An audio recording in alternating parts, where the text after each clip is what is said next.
तो नमस्कार दोस्तों, आप अभी देख रहे हैं खबरीलाल यूट्यूब चैनल। दोस्तों मैं आपको बता दूं कि आज सुबह त्रिमूर्ति म्यूजिकल भोजपुरी से एक बहुत ही बेहतरीन सॉन्ग रिलीज हुआ। बता दूं नगेंद्र उजाला के आवाज में सॉन्ग रिलीज हुआ है। एल्बम का नाम है तू बेची बारह ठंडा पिला दा राजा जी, जो कि गाना काफ़ी बेहतरीन है दोस्तों। और त्रिमूर्ति म्यूजिकल भोजपुरी से यह एल्बम रिलीज हुआ है।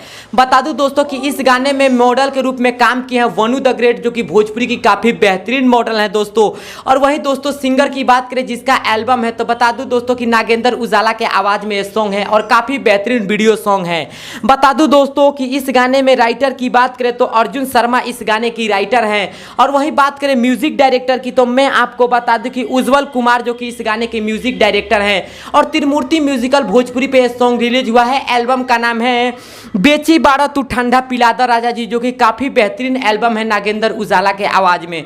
तो आप भी जाइए इस एल्बम को देखिए और इस एल्बम को प्यार दीजिए। हमारे डिस्क्रिप्शन में इस गाने का लिंक है। तो दोस्तों जय हिंद, जय भोजपुरी समाज।